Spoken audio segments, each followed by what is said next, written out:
Is it rolling? Okay.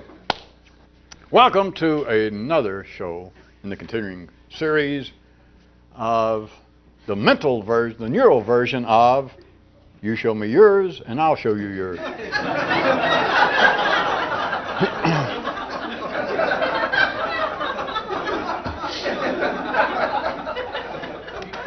Well, you know what this show is, anyway. The Wheel of Fortune, it ain't. All right.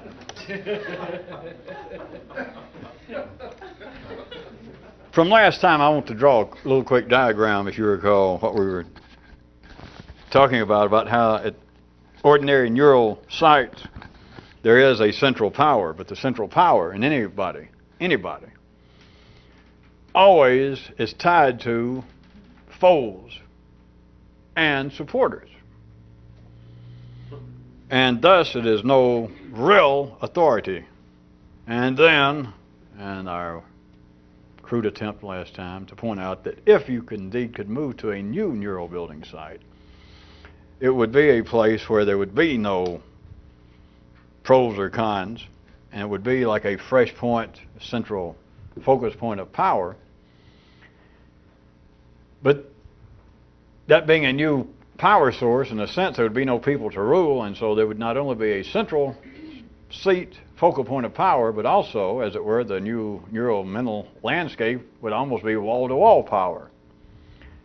And this having the great enlightening effect it did last time, similar to it is now, I thought that at least I'd take 1 second and try this. It can't hurt. Consider, like, since I was using the terms, the old neural building site. And let's say it was like this. And that this was what most people think about in a collective sense to yourself. It's probably you think about it as being your general personality, your I. This is me alive. And the only way that you are me alive is that you've got an intellect working somewhere. But down to just a specific, that you are thinking about something. You have an attitude, you have a view, you have a thought about a particular thing. And let us say that that would be the focal point. But it cannot exist unless it has supporters somewhere there in the landscape, in the kingdom, and some opposition. It has to be. And what I was crudely trying to, I don't mean to apologize when I say crudely, there's just no way to put it. If it was a new building site in one's neural system, it would be, relatively speaking to what I just drew, let's say, would be something like this. That there is no real here or there,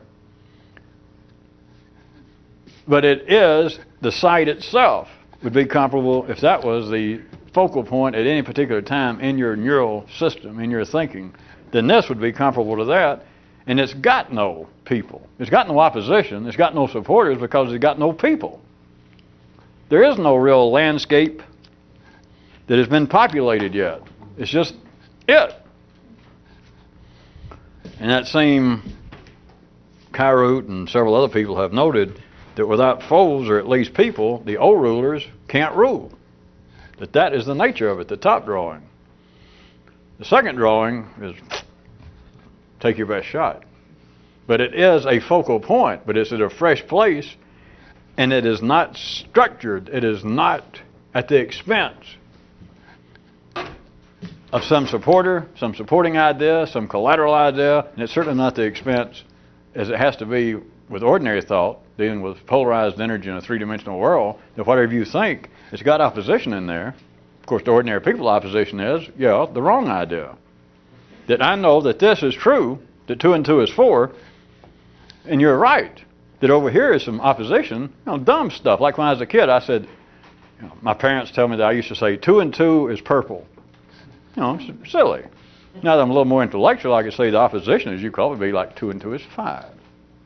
2 and 2 is 3. So the opposition is there. Here, you can look at it as there is no opposition, there is no support. So the focal point is wall to wall.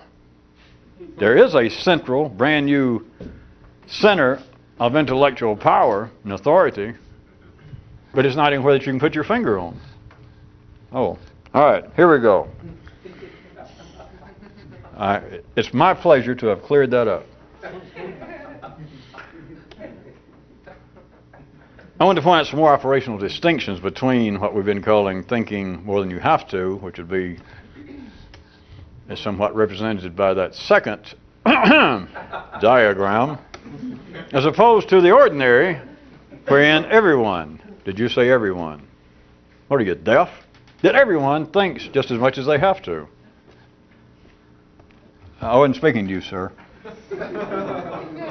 You don't see many of those big ear horns anymore since they started making those hearing aids. They got these little things that fit right in your nose. Check it out. All right, the thinking as much as you have to, no matter who you are, no matter what your field of expertise is, no matter what you think you think.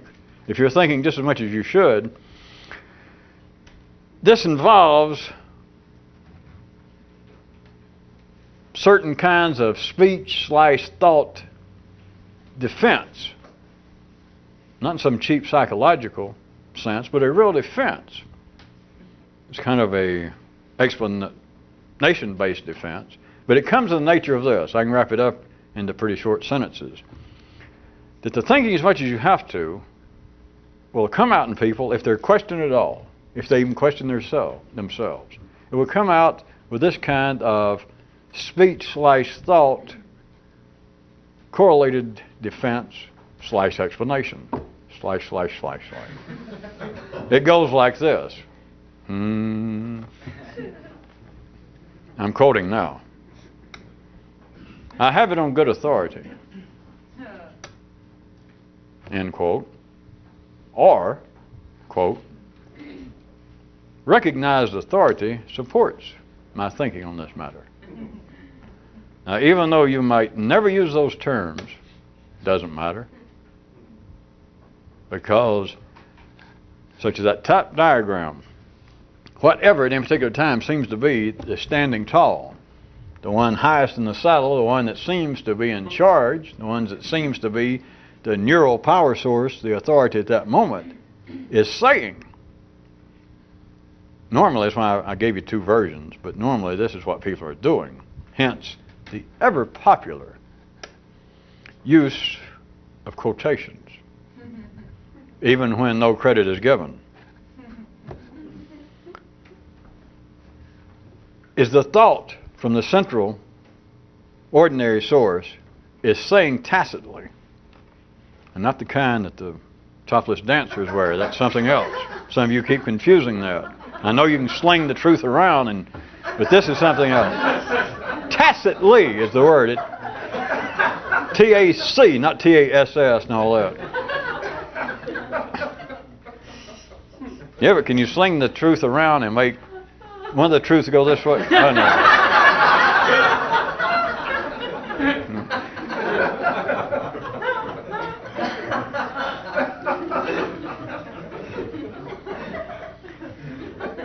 The ordinary voice of authority in one's neural system is always saying, I have it on good authority. That is, I was not taking, as you should know, a cheap shot about quotations, but that is, as all of you surely by now have ruined your reading life, that you read any expert, the world's greatest expert at any particular time, the city, the world calls this man the expert in whatever it is, psychology, certain specific area of psychology, sociology, late Renaissance French fiction. And the expert, we just accept it. Part of it, he'll start to make some statement about, contrary to some of the prevailing beliefs at the turn of this century regarding the movement of the so-called Western European Renaissance from Venice, Florence, into the northern Low Countries, including France, was considered to have only started subsequent to so and so long. He says, it is now my opinion, as supported by Dr. So-and-so. Now, this is the guy that you bought his book, you went to see his lecture, and this doctor, he's probably dead, but everybody else says, this guy is the expert. And part of what is his expertise? He is saying continually, I have it on good authority. Nothing wrong with it yet. That is thinking as much as you have to. Or if indeed, if you recall, another way that we were presenting this earlier this week, was it that's recent? Yes.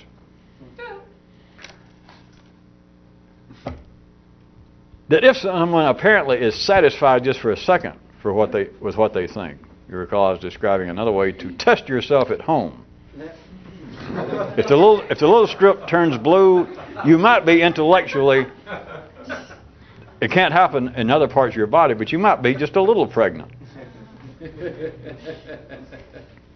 That one way to test that you're thinking only as much as you should is what you think is dissatisfying.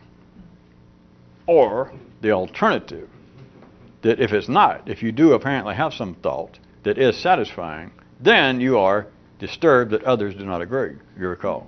I gave you that kind of weasel way out. No, it happens at times that people do think they're satisfied. But now back to move it just a little bit and look at it another way. That is why I gave the weasel way out here.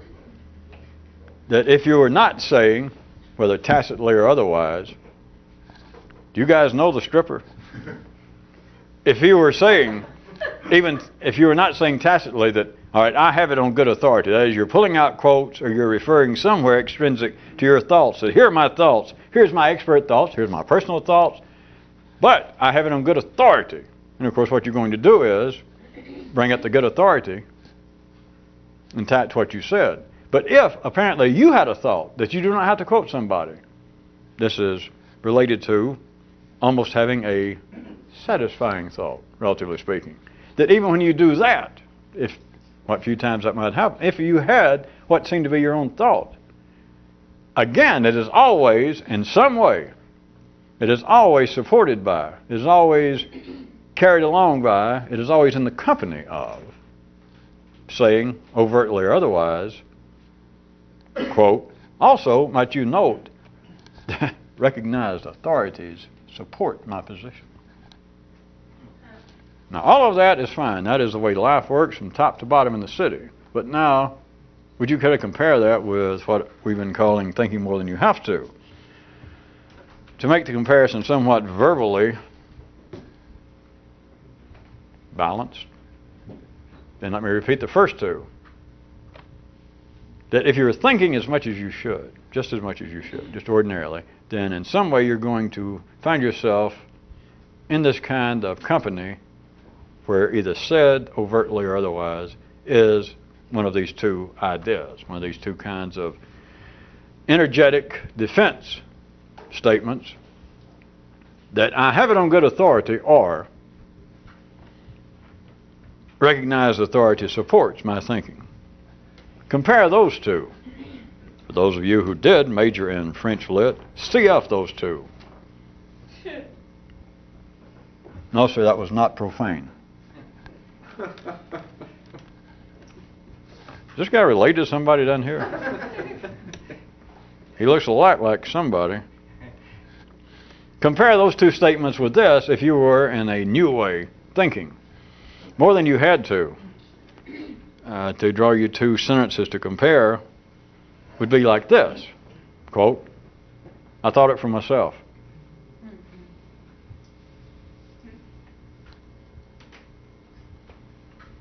The second, to keep it balanced, would be, quote, and no recognized authority would agree with this if I should ever mention it to them. End quote.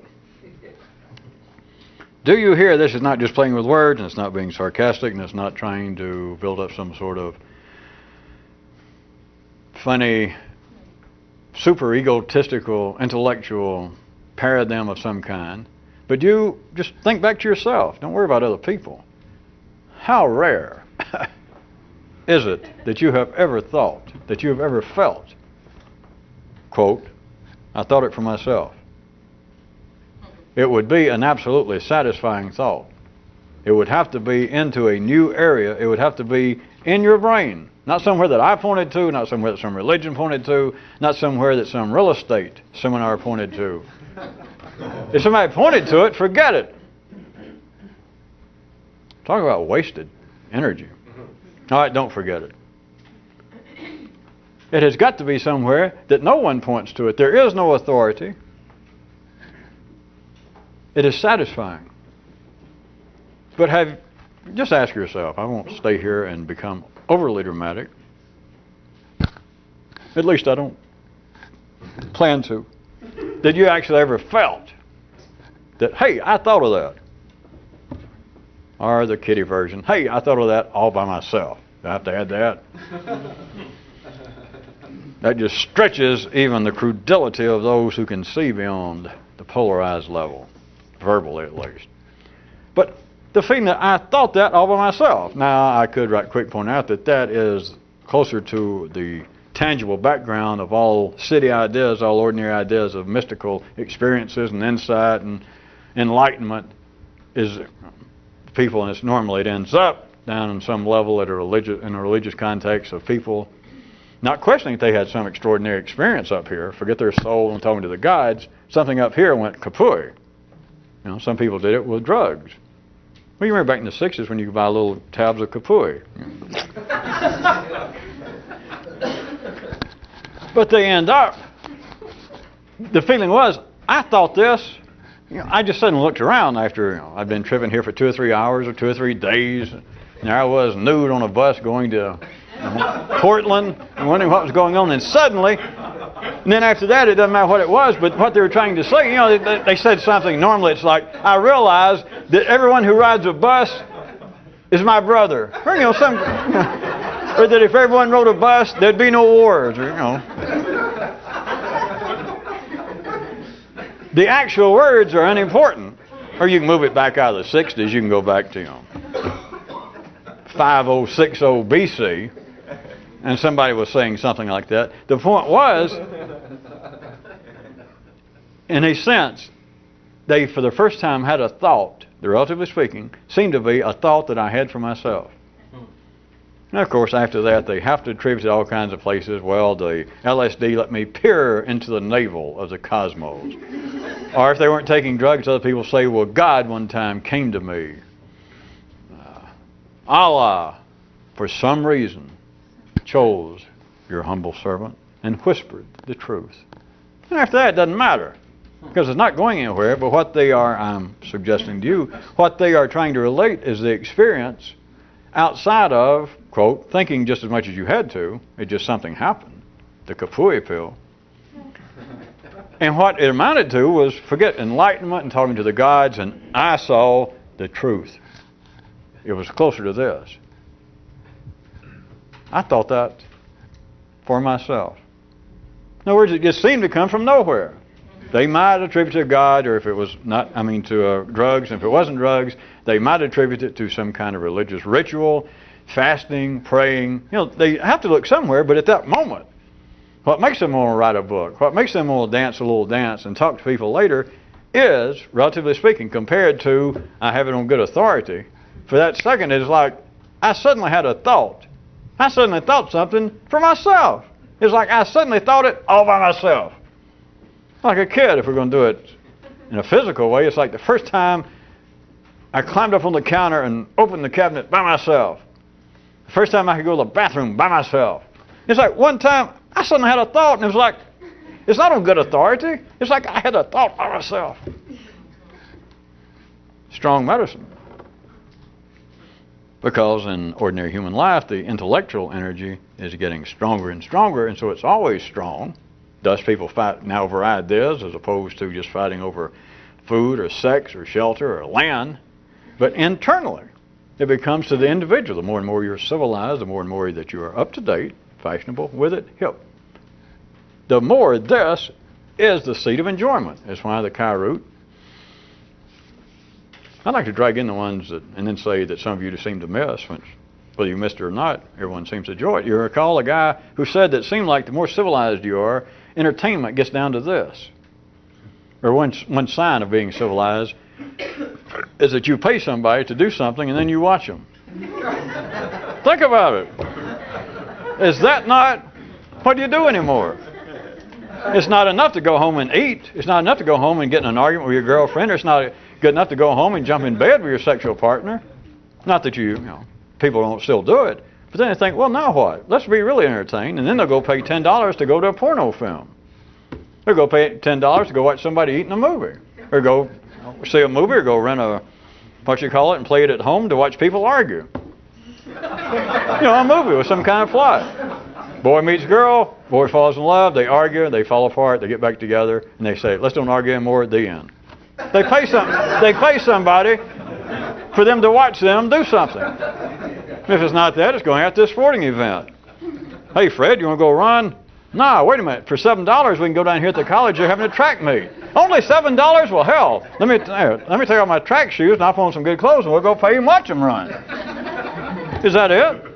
Don't wait to say, there goes Captain Irony. No. Well, even if you do see him out there, you better watch it because I can guarantee you this, he's about to fly off your nose. So don't be wondering, where is he going? Is he off to save somebody? Yeah, right. He's about to fly off your nose, if not your knickers. That's where he's headed.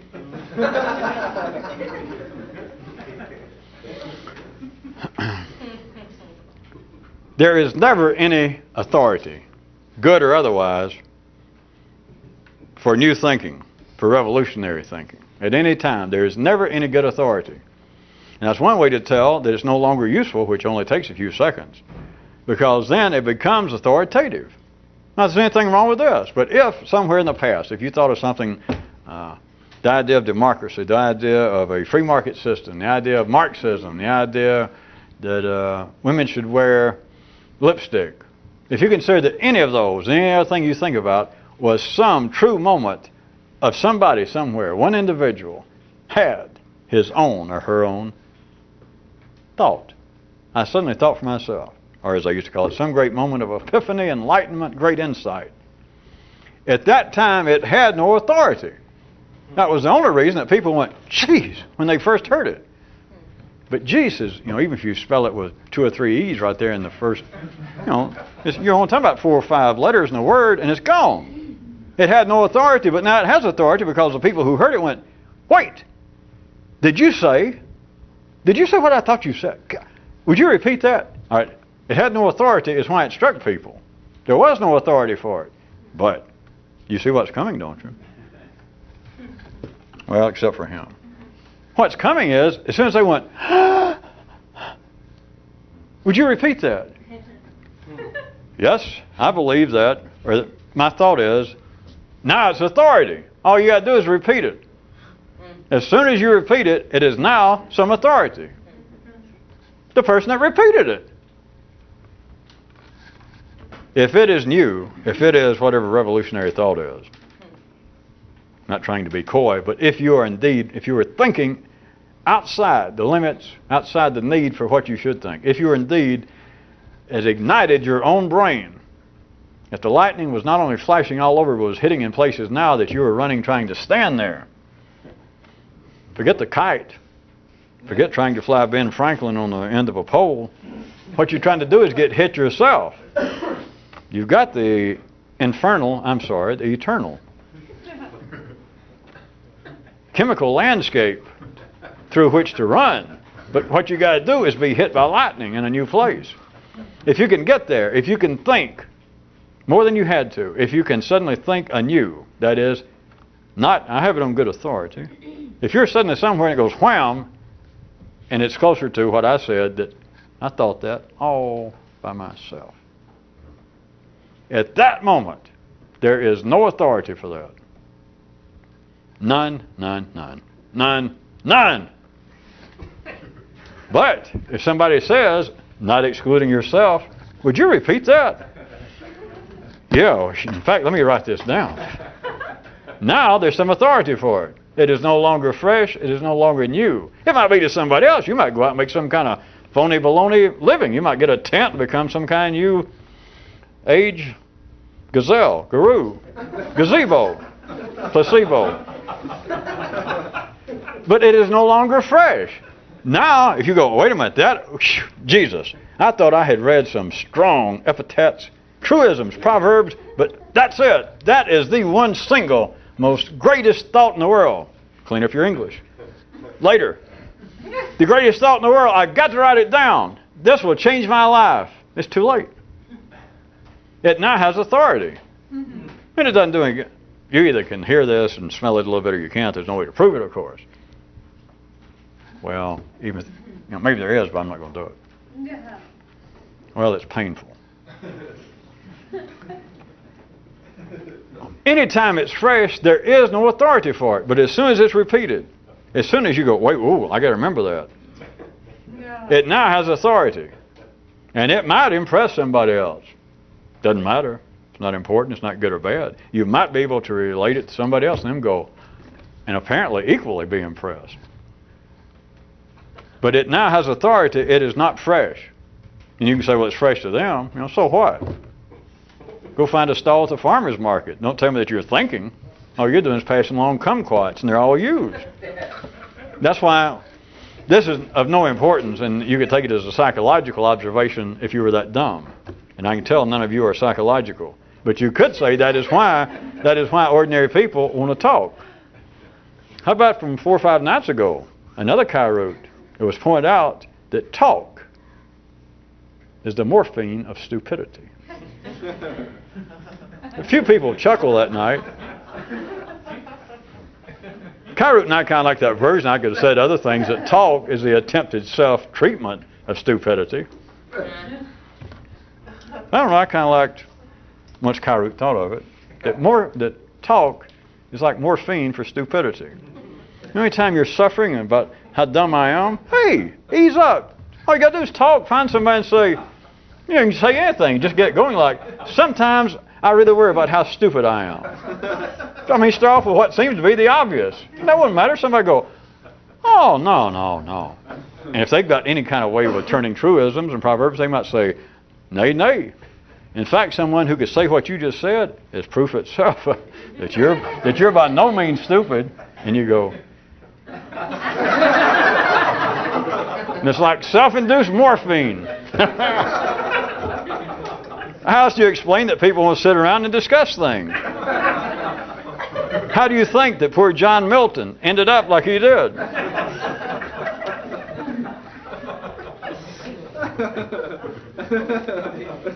Sitting around those coffee houses discussing things.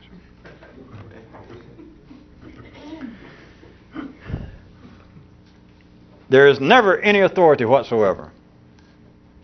Well, let's see, what are we, 50 minutes behind? Well, all right, 49 minutes behind. There is no authority for any new thought. And withal, since everyone always likes to hear, withal, if there is any recognized support for your thinking, then you're still just thinking, you're just noodling just as much as you should. And that's it. Now think about it. And do note that the support, the authority, the term I'm using, is not limited by any means to matters external. You didn't think that. It's not that, well, this thought, that may sound a little strange and exotic to you, but I have some of the unpublished writings of Bubba Aurelius, circa 70 A.D., wherein he supports. It is not that I have support for my thinking out there. You didn't think that. Who the hell cares? Well, unless you're trying to be famous in the city, and then another one, even tonight, you didn't like. I'll keep backing up. The guy that had his own attitude, and it was, I won't think about Thursdays. But he also had a second attitude. And the second one was, today, right, every day. Today is Friday. But Kyroots took the trouble to point out that if you had any inclination to become intellectually famous in the city, ignore that. You don't see any connection?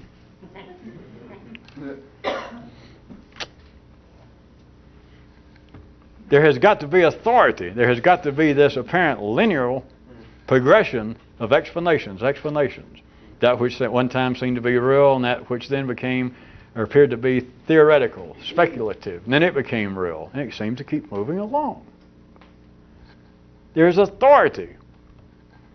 If a person says, I have this brand new theory in physics, there's always some authority. The authority may be in opposition. You got to understand what authority means, or support. Support means there's something relative to it. Support doesn't mean, the first time that Einstein says, well, here is my, in spite of what some of you, I know that your relatives and great friends intellectually, Isaac Newton. In spite of that, here is my new thinking on the nature of physical law, the nature of the universe. I'm just using that, one example. At city level, when something comes out that seems to be a new thought, that somebody can even say, here is my new thinking, I know it is revolutionary, I know it will be shocking, and I know it's just completely new and will catch you off guard. That's never true. If indeed it was true, nobody would hear it. It's not recorded in history. It's simply not. Because there is going to be some support for it. There will be some authority. I don't care if it would be like somebody coming out and saying, listen, this is not as tricky as it sounds. That was me. That wasn't me talking for somebody. If somebody came up and says, at the great international convention of the world's greatest smart mathematicians, the guy says, I have discovered. I know it's going to blow you people's minds. And it's a guy. We're talking about the guy. A guy with credentials that everyone wants to examine. Well, perhaps not everyone. A man who is a mathematician. And he says, I know you won't believe this, I have discovered, no one ever even suspected, there is a whole number that's never been seen between 6 and 7. Right. Now you can say, now forget whether that's possible or not and all that. You could say, no, all right, that is a brand new thinking. He thought that by himself. There is no support anywhere for that. Wrong. You got to understand what support is. Support means there's something relative to it. There's something in the same landscape up here. You remember that I drew. That if this is him saying that he has discovered a whole number between 6 and 7 that no one ever knew was there, there is support for that. If we call this one pro and that one con for anything, support and opposition, it doesn't matter. There is something there relative in that landscape. There is support for his theory. That is, everybody in the world that knows anything about mathematics says that can't be. Do you understand? There's support for it. There is authority. And don't say, well, yeah, but all authority says he's wrong. Listen up. That's ordinary thought. Because real thought has no support. That is, there is nothing relative to it. There is no opposition to it. There is no support for it. That if somebody was dumb enough to actually say something new and didn't repeat it and become their own instant authority, if they said it, people would just go, if they were listening at all, they go, what? Which one guy, he didn't seem to know what he was talking about completely, but suspected, if you recall, wrote to Kyroots and said he thought that a lot of these Kyroots that start out and say, there was a guy who said so-and-so. And this letter writer said that he don't think that there is such, all these guys that Kyroots just says that, so people won't think, hey, you said that. You just said that some guy said that. You don't understand? The guy almost was onto something, but as always, he didn't know it. Which, of course, is what puts the yeast in the bread.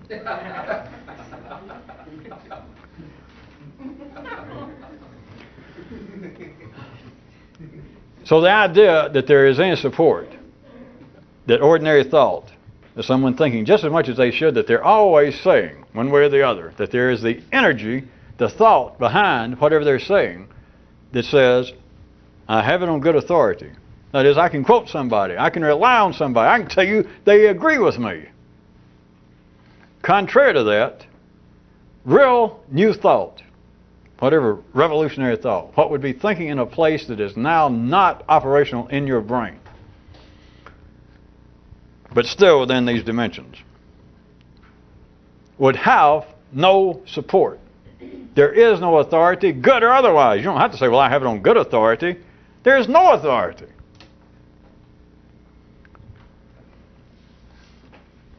But then remembering that authority and support only means that there's something relative. It doesn't mean that it agrees with it.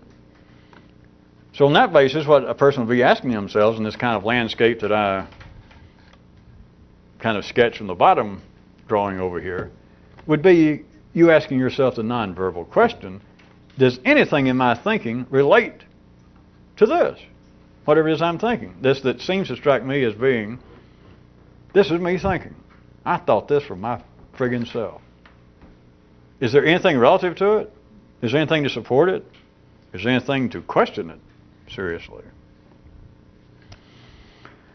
Is there anything in your old... Did anything come from your old thinking? I'll give you this much. And it seemed to have bled over into your attempt at new thinking. Is there anything that now that you've had this thought, this insight, is there anything that seems to relate to it that you already knew or thought about? If so, it's still noodle soup. You're noodling. That's all.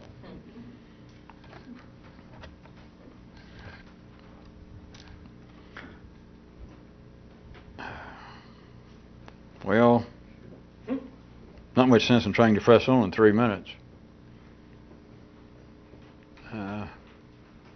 Get that short Schubert piece, that art song, and can you lower it about a...